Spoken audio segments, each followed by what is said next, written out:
Hello, welcome to the second lesson on the Revolutionary Etude. Let's dive right in, continuing from where we left off last time. To briefly revisit what we covered previously, I emphasized that for the left hand, since the first note is A flat, it's easy to naturally give it a strong accent. However, I mentioned that this is not correct. Although A flat does have an accent, the actual downbeat lies elsewhere.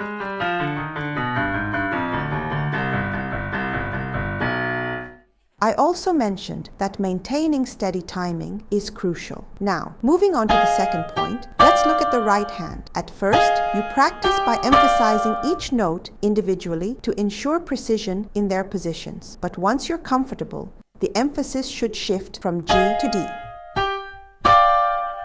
You can't stress every note equally. For example, G should be played softer than D. Compare this and this. The second one, the beat will be slowed down and the sound won't be that pretty. If you play G too heavily, the timing slows down, right? This part should come out naturally. But for those finding it a bit challenging, understanding the reasoning behind it might help you grasp it better. Now, let's move on to the unison section. Here, both the right hand and left hand play the same notes in octaves. This part repeats from here to there.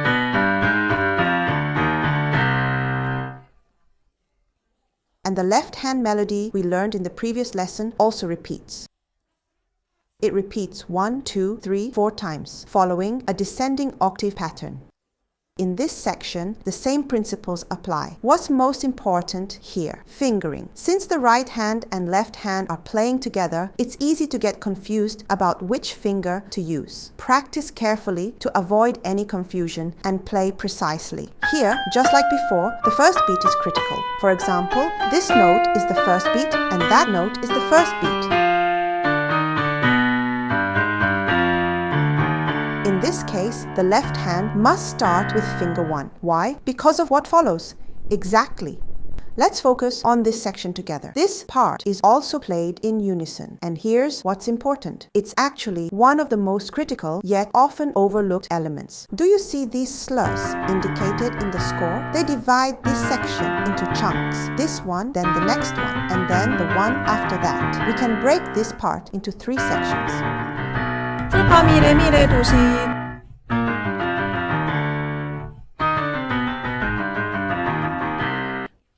But what did I emphasize earlier? The first beat is important. However, in this case, this note is not the first beat. So how should we approach this part? This is the first beat, right? This note becomes the first beat. We need to be aware of 2 key things. Recognize the phrasing structure. Identify which note is the first beat. This can be challenging, especially when the phrasing doesn't start on the first beat. For example, in the Hedwig's theme from the Harry Potter OST, similar phrasing structures are used. That was a major reason why it felt difficult. Another example is in the Op.10 No.4. Look at this. This note isn't the first beat.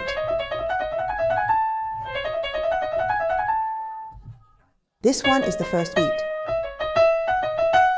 It's another tricky spot for many players. So, you need to be mindful of 2 things here, as this pattern will appear again later. I'll explain more when we revisit it. Finger numbers are important here too. Let's focus on the left hand. Start with finger 3, like this. 3, 4, 2, 3. Then B flat.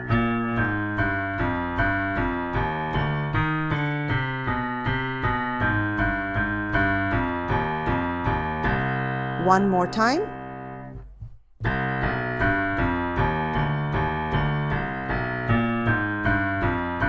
First beat.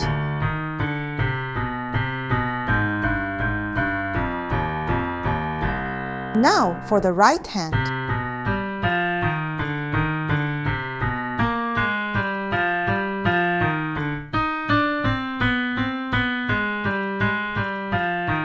Practice slowly while sticking to the proper fingering. What have I always told you about piano? Piano is all about patience. Follow the fingering carefully. Practice the right hand separately first and then combine the hands. I once had a student who got so impatient they kept changing the fingering randomly, which led to complete confusion. Fixing bad habits later is much harder. Here's why. If you practice correctly, your skill will improve steadily from 0 to 1. But if you practice the wrong way, it sets you back to negative numbers, meaning you'll need twice the effort to fix it. Would you rather practice more than necessary? It's always better to practice efficiently and effectively to avoid bad habits. When you start building speed, remember what I said before. Initially, focus on each note with love, but as you increase speed, shift your focus slightly, reduce emphasis on the left hand, and prioritize the right hand. Why? Because the left hand often struggles to keep up with the right hand, especially for right-handed players. This way, you'll achieve better balance. Instead of playing both hands loudly, rather, this is better.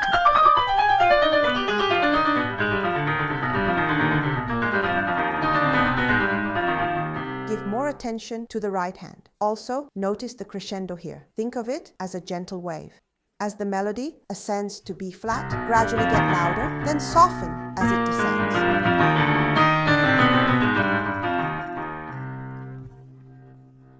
Musical players naturally follow this flow. When the melody rises, the sound grows. When it falls, the volume decreases. For example, from G to B flat, increase the volume. The highest point is here. Emphasize E flat, then soften as you descend. In this part, E flat is emphasized and it decreases and goes down. This sets up the next theme beautifully. But first, you need to have a solid grasp of the rhythm. You can't express the music properly unless you know the rhythm accurately, just like how actors can't convey emotions without clear pronunciation. Practice the fundamentals first, then focus on emotional expression. Now, let's move to the main theme you're probably familiar with. In this section, the second phrase is emphasized. The first phrase comes here, then it's repeated with the second phrase.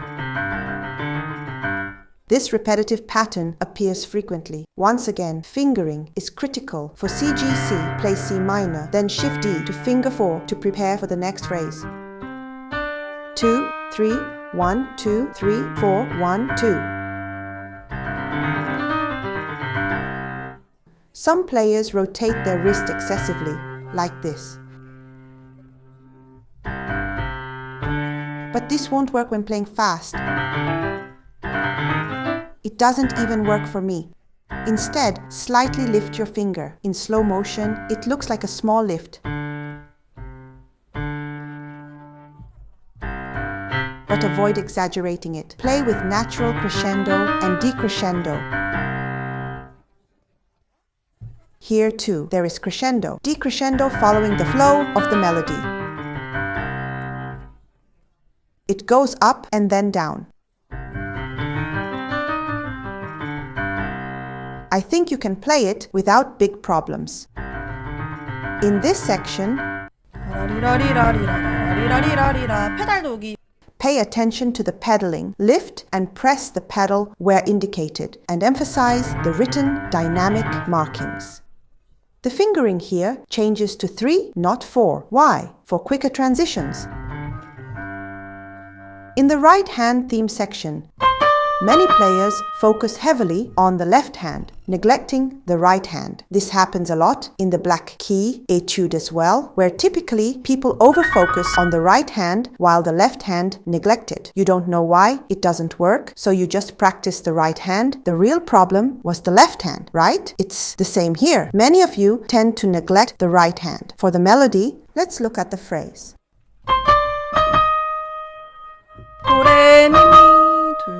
셋, 따다라리라. Forte and piano here aim for a distinct contrast. Be careful here. We'll work on aligning the rhythm between the left and right hands a bit later. Since this section alternates between forte and piano, it's a great opportunity to express contrasting tones. Since there's a tie, just play G. Now, how do many people make a mistake with this G? They tend to cut off its sound like this. Why? Because they're too focused on moving to the next part, C, D, E, E. They end up neglecting the G. Don't do that. Make sure to let the sound of G ring out fully until the end. So make sure to listen until the very end. If you can do this during slow practice, it will naturally work when playing faster. Next, you'll see an A natural.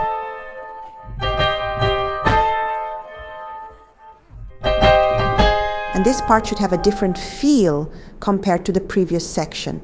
The tone has changed, and with the A natural, it should carry a different vibe, something that feels like it's building up to something.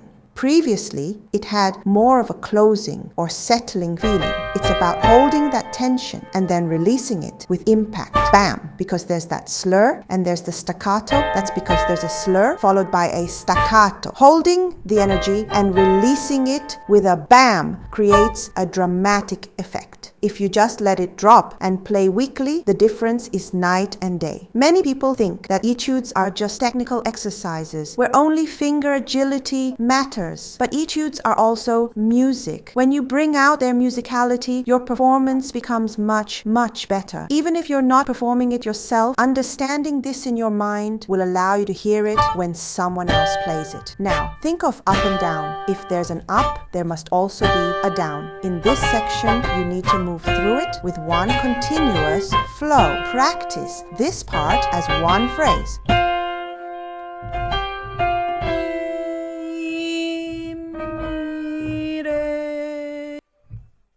Until here is one phrase. But if it's too difficult, you can break it down into smaller sections and work on those first. As I always say, break it down into smaller parts. Now that we've looked at the right hand, let's take one more look at this section. Just when you think it's finished, don't drop the sound here. You need to hold on to the BY because it's a half note, right? Also, there's a diminuendo, so make sure to gradually soften the sound. Now let's take a look at the left hand. You'll need to align it properly here, right? If you understand the theory, aligning this part becomes much easier. Now, for this part, let's align it properly. The key point here is make sure where is the strong beat. Many people mistakenly think this C is the first note or the first beat. So later, when playing faster, some people end up aligning the rhythm to this note. That's because our heart is beating steadily. Since this C seems like first beat, often mistakenly aligned to the strong beat, the D is the actual first beat, and then the E flat is the next first beat. But that doesn't mean you should overemphasize it. Avoid playing it too strongly. So play it with a consistent flow. With one exhale. Piano.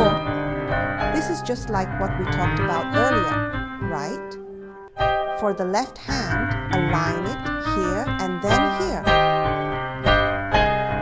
Don't drop the notes. And make sure to align this part and this part as well. There's a forte followed by a piano and then a sforzando, right? This means you need to emphasize here like this.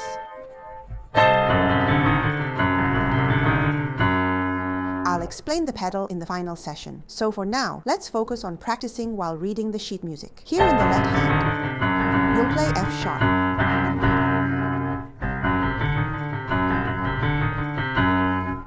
Followed by B, B flat, A, and A flat. It descends in half steps, right? It continues to descend in half steps like this. Then it moves into an octave, playing B, bam. After that, this note is also a flat.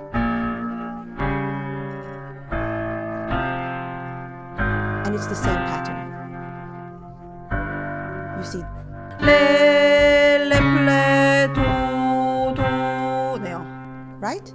When you play this part, especially D, don't move your elbow like this. Instead, lift it slightly. When practicing, make sure your positioning is correct to avoid unnecessary movements. So, this is what you need to achieve.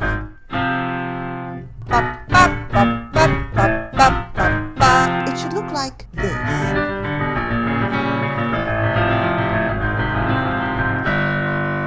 This is the last note. If you look at it slowly, lift slightly here. This is the first beat, followed by B flat. Many people make mistakes here because it's on the black keys. But you can avoid this by setting up your position correctly. Play it accurately from the beginning. That's because it's positioned between the black keys. Next comes a natural, then A flat, like this, and then this.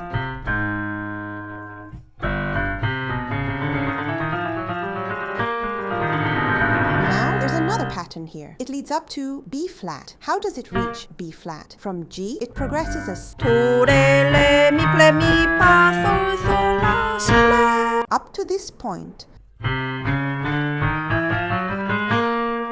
the notes progress in half-step relationships.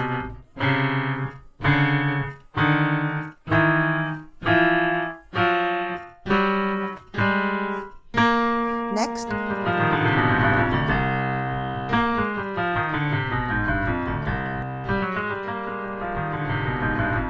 what scale is this?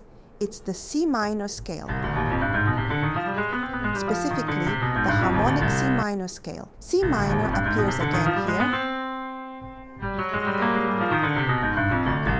And this section follows that pattern, right? You need to know this, everyone. It's the C minor scale. You're familiar with the harmonic minor scale, right? So, what is this? This is what we call a scale. There's the major scale, which has a bright feel, and the minor scale, which has a darker tone. This particular scale is the C minor scale, and the descending notes highlight that point.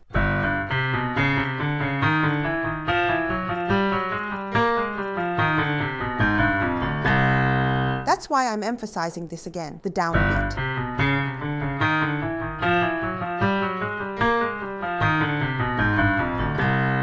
If you align it properly, you can create an upward motion.